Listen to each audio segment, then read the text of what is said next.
The following was recorded in front of a live studio audience at the Studio 21 Podcast Cafe. This is the United Podcast Network. Welcome to the raw and uncensored Ambitchious podcast. I'm your host, the original HBIC, Katie Boyd. During our time here together, I will be instilling all of the strength, power, and determination you will need to use the very stones thrown at you to build your ultimate empire. We will redefine the word bitch from the derogatory to the acronym being in total control of herself. So let's adjust our crowns and prepare to live life ambitiously.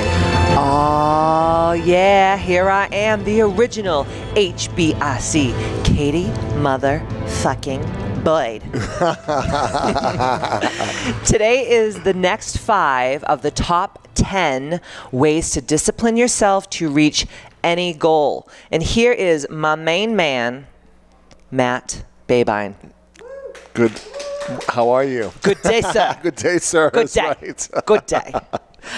We're ready to get into it. Yeah, get into it. Get back in So I want to drop some knowledge on these people, because that's what they're here for. Absolutely. For education, entertainment, and empowerment. The 3 E's, right? Yeah, absolutely. All right, let's go, Matt. All right, sounds good. Number 6, time management. Time management is very important for discipline. So if you are one of those kind of people that just get up in the morning and then all of a sudden they're watching Maury Povich and then they're watching Judge Judy and then they're watching the Steve Harvey show and then they watch Ellen. I actually have friends that do this. Actually, they're not really my friends. They're like people that I kind of keep around for entertainment because they're just so ridiculous. And then they're like, why does my life suck? I'm like, because you've been watching motherfucking Jerry Springer all day and you haven't done anything to push the needle forward. God. You dumb bitch. And I don't mean bitch in a good way. I mean bitch in the opposite way. Not ambitious. No, the opposite of ambitious, right? Yeah. What do you think about time management? Time management. Well, everyone gets 24 hours a day. Whether you're Warren Buffett, Oprah Winfrey, Truth. Richard Branson, whoever you are, you get 24 hours in a day. Mm-hmm. And what you choose to do with that 24 hours, you have to sleep 8. You should sleep 8. Some people sleep 6.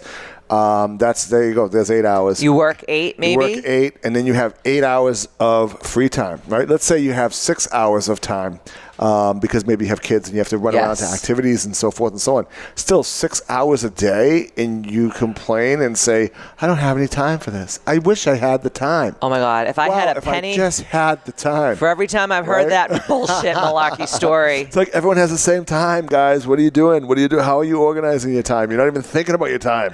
Just so you know, if you ever come into my office, if I'm coaching you or mentoring you, and you tell me that you don't have time for something, I will stab you with this new pen that I just bought at Staples. In the throat, okay? Oh God! I mean the jugular. I mean it. I'm getting to that point in my life where I'm just so sick of these damn excuses, right? Yeah, no, everyone has the same amount of time. So I actually don't have the tabulations or the calculations because I do like to bust my calculator out and show myself some stuff. But if there's 365 days in the year and each day has 24 hours, and you sleep for 8 of them, and you have a 40-hour-a-week job, which is like normal. Right? Yeah. Then they say, I know this off the top of my head, I know this is the truth. Good.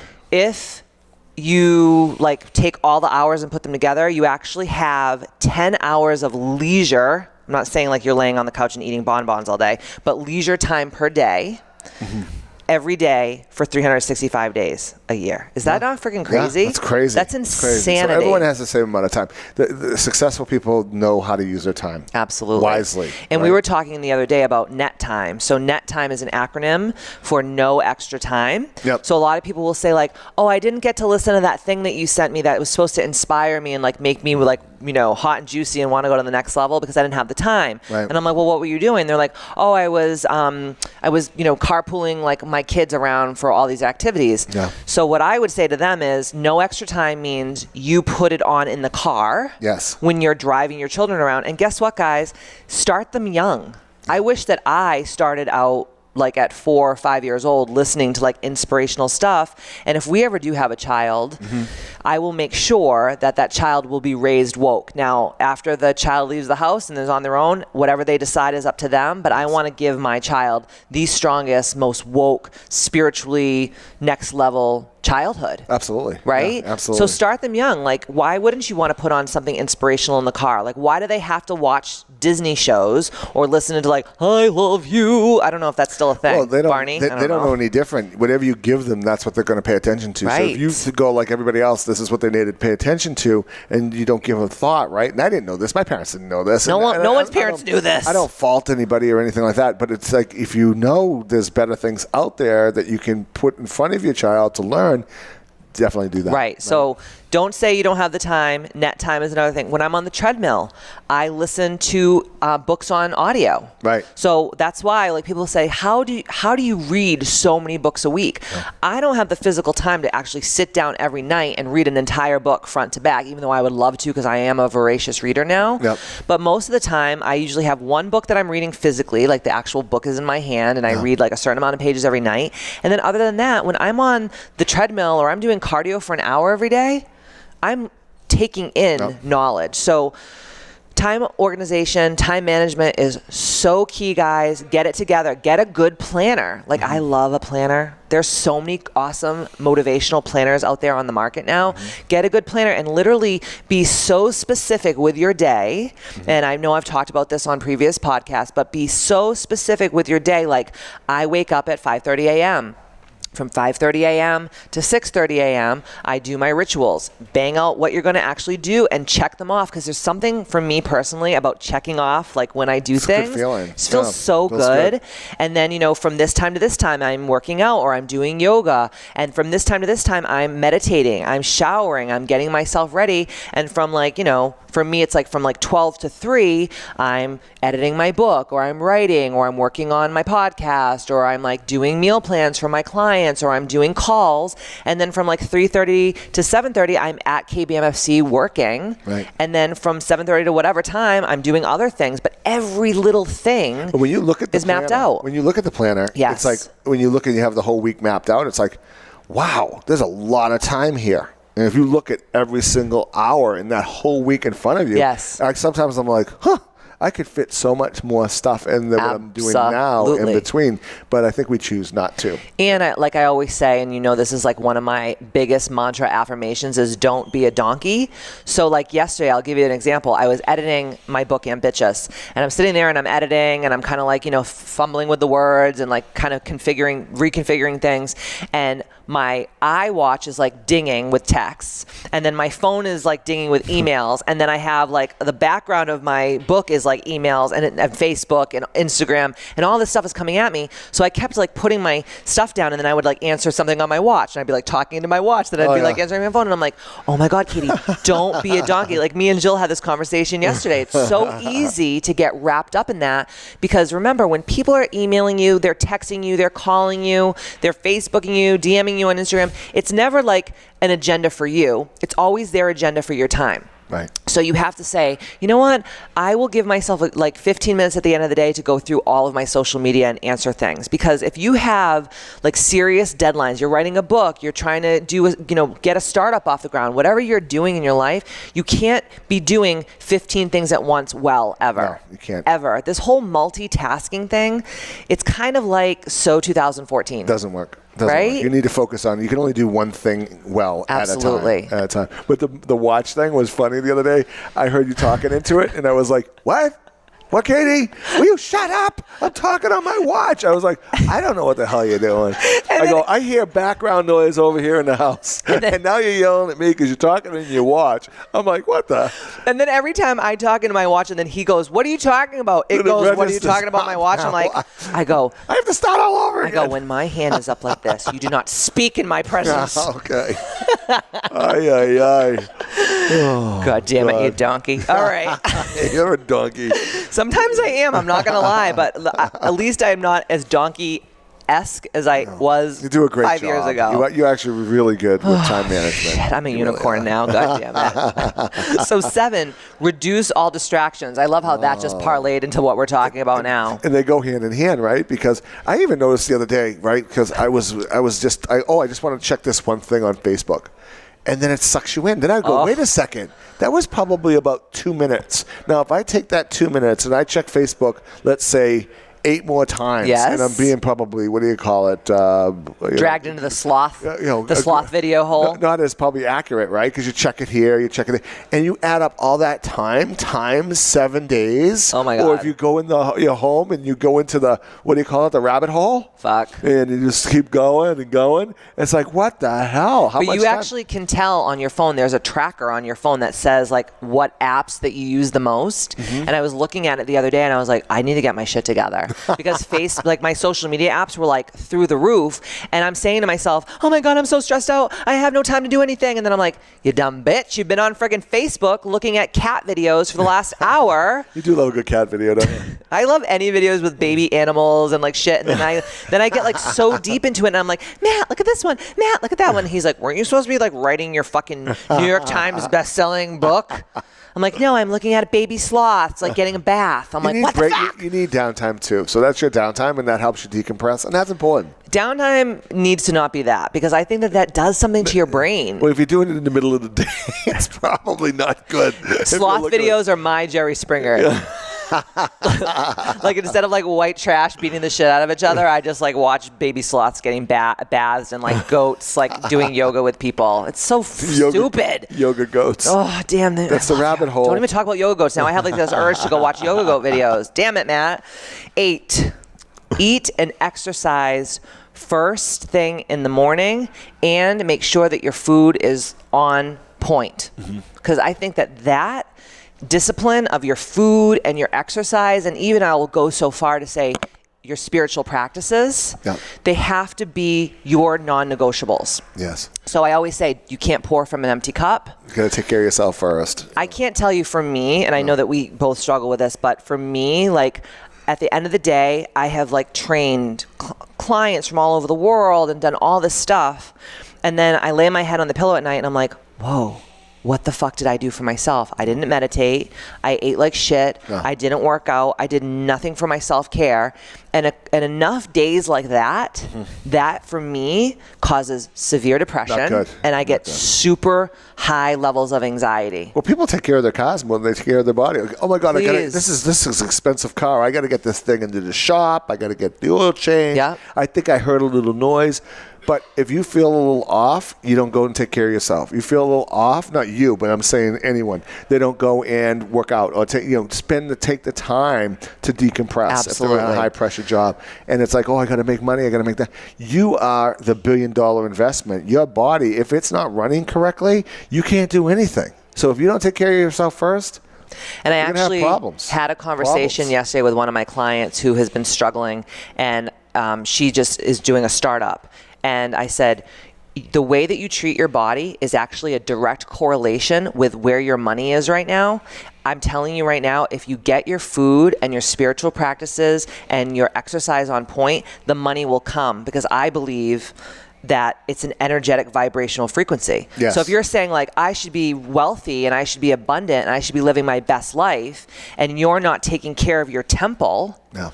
And being your best life, guess what? You have to be in shape. Right. You have to have So what's going to happen? You're going to have all this money, and then what? You're going to just die? Caning yourself around to it? I mean, that's not good. But that's what most people do, right? Like the Dalai Lama once said, the craziest thing about man is that they work their whole life for money.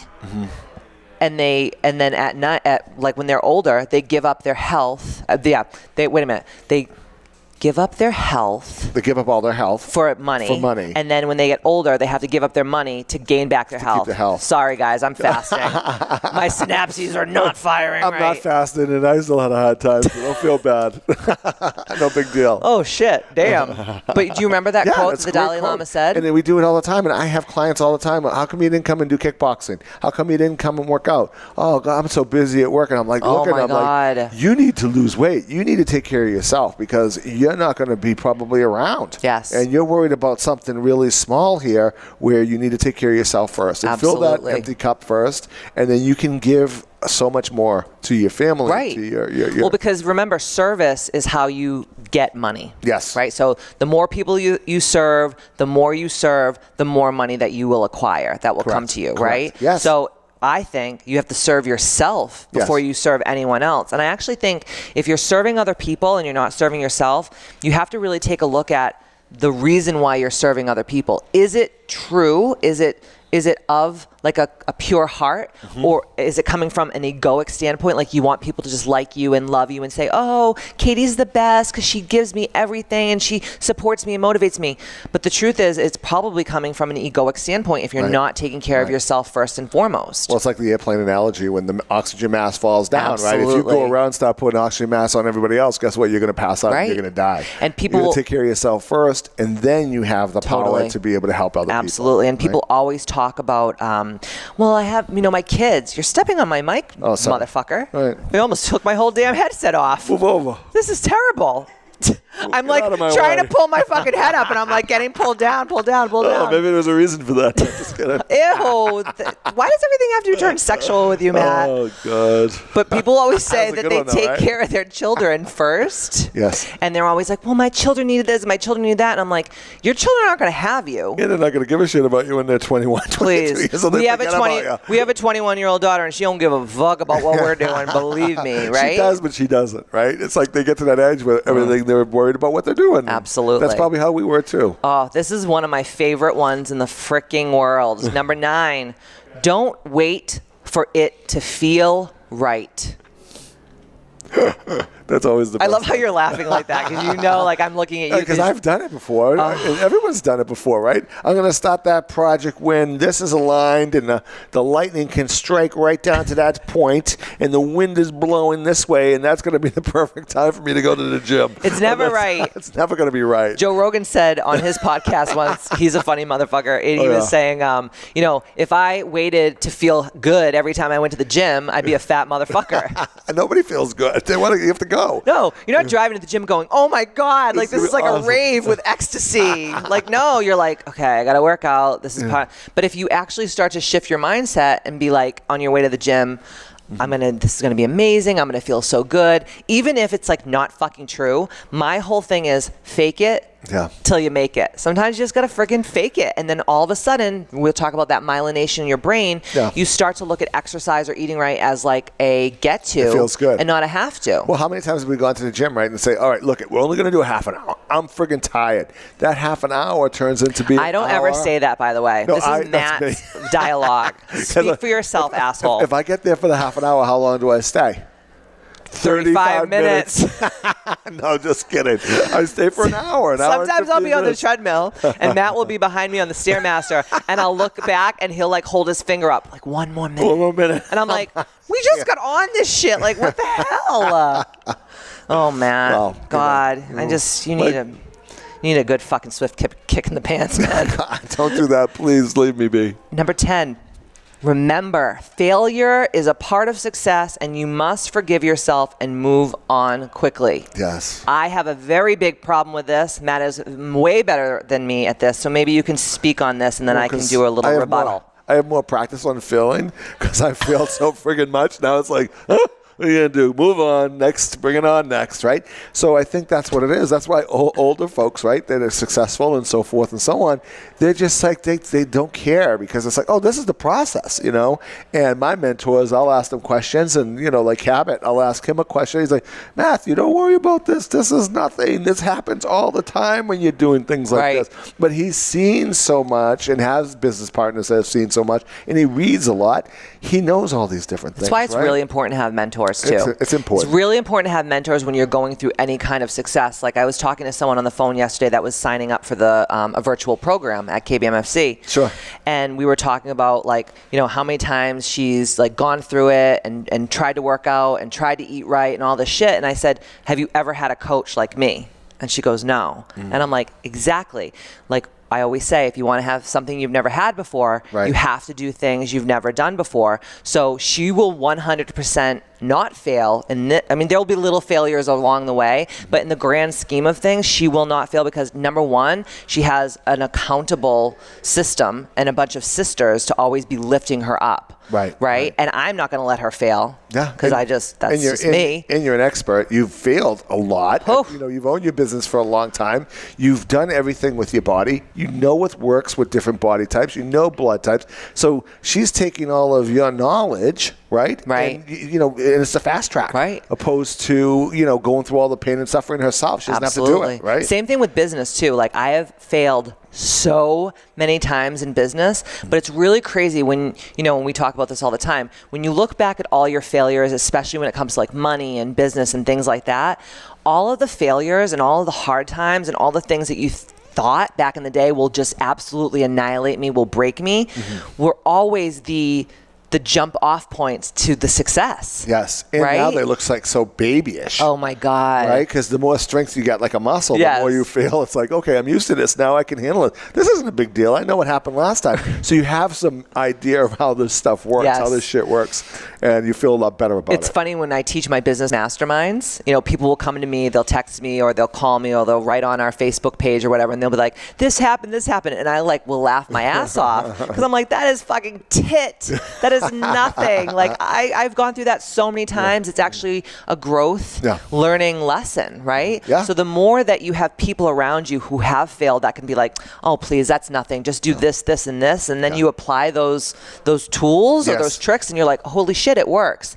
Or if you do make a big screw up, at least you have the right person to get you out of the screw up. Absolutely. Right? So instead of just doing the same thing, you don't have to know everything, again from Cabot, but you don't have to have somebody to call. Right. That does know the answer. Right. I don't know how to fix pipes, but guess what? I have a number. I'm not the lawyer, but I have a number. Matt's not very handy is what he's trying to say. I don't. No, I can't. Thank God I don't. I can't fix a thing at home. No, so. you're better with other things. Yeah, much better. I don't know what that is, but I'm sure we'll find out sooner or later. I'm still failing, but I'm working on it. So true. How do you feel? I feel great. Any final closing statements? No, just don't give up, right? Always look for that mentor, look for that coach, right? And as far as time management, write things down. I think that's a huge, huge gift that you gave people today. Write things down, follow it. And Katie, I know you're coming out with a planner yourself. Yes. And where it covers spirituality and all these other different things that people are working on. Because I took like when my planner does come out, which will be with the book, when my planner does come out, I took all the planners that I loved and I made them into the most perfect planner. Yeah. Because like all these different planners have like 80% of what I like, and then I'm like, I wish they had like this one more thing, right? Whether it's like a workout thing or like whatever, a food log, a family thing, a business. I mean, it's really encompasses everything. It's really thanks for plugging my planner. That's why I keep Matt around for this podcast. I want to add one more thing. I want to add a little bonus. So maybe like 11. Bonus time. Don't be a pussy. Don't be a pussy. Don't be a pussy. No. I'm serious. Yeah. I have a huge problem, and this is my rant that I promised everyone. Because I haven't ranted enough today on the Ambitchious podcast. My whole thing is I will take it from David Goggins. If you guys don't know who David Goggins is, he is one of the people that when I'm feeling kind of like in a slump or I need like some hardcore motivation, he's one person that I always look to. You can Google him. He's on YouTube. He has great videos. Tom Bilyeu's Impact Theory video. Tom Bilyeu is the person who invented Quest Nutrition. He's amazing, and he had him on a while back, and I will watch that interview over and over and over again. And Dave Goggins was saying, we live in such a softened society right now, and a lot of these kids coming up are just like so used to being like crybaby tits and getting everything that they want, and everyone gets a trophy, everyone's special, everyone's whatever. And you and I know a lot of you in the room grew up like that too. Like, you don't get everything you want, and sometimes like no one's gonna bail you out. Yeah, right. You're gonna lose.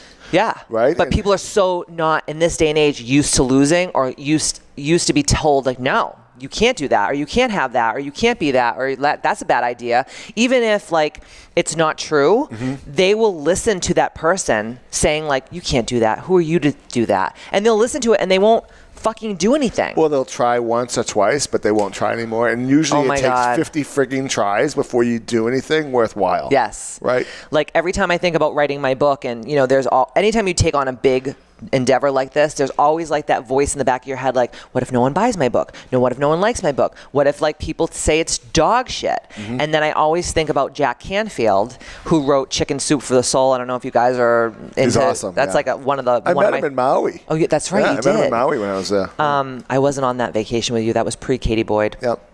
Thanks for nothing. It took you so long to find me. Yeah, true. But Jack Canfield, he wrote Chicken Soup for the Soul, and he went to 144 publishers before he got picked up. Yep. And every person was like, I don't get this. What the fuck does that mean? Chicken Soup for the Soul. That's a stupid name. Well, this isn't going to sell. I love listening to his stuff because I'm like 144 publishers. And now what happens is someone writes this beautiful book that they put their heart and soul into. They go to 3 publishing companies. They say no, and they're like, yeah, and then they just use it as firewood. Yeah. That's bullshit, guys. Bullshit. Don't give up. Don't stop. If you have a dream in your heart, that means God, the universe, whatever freaking divine spirit you believe in, place that in you to do that. That is your life's mission. Don't give up. I don't care how many people fucking tell you no. I don't care how many people laugh at you. They make fun of you. They talk shit about you because it's inevitable. Because if you want to do anything worth doing in life, you're gonna have forces come against you. Absolutely. Right? They always say, go unscathed. You're gonna be scathed. That's what Matt always says to me. When I'm having a breakdown, he'll be like, why do you think that you're going to go through this unscathed? And I'm like, oh, that's a good point. And probably the scathing actually calluses you and hardens you. If it was easy, everyone would be doing it. No shit. Right? Everybody would be writing a book after they lost a 30,000 word manuscript. That was beyond the beyond. Giving me bubble guts just thinking about it. Let's not do that again. So if you want to hear this episode again or any of our old podcasts, want to share them with a friend who might be interested, maybe they're a filthy animal and you need to smack the shit out of them with my truth, simply send them to the UnitedPodcastNetwork.tv. That's UnitedPodcastNetwork.tv. You can find this podcast and the vodcast, that's video on demand, in case they want to watch it. Find this episode and all previous episodes on United Podcast Network TV. And don't forget to subscribe and share. Thank you for being crusaders for the Ambitchious movement. And like I always say, see you next Tuesday. And don't be a pussy! Good job. That was awesome.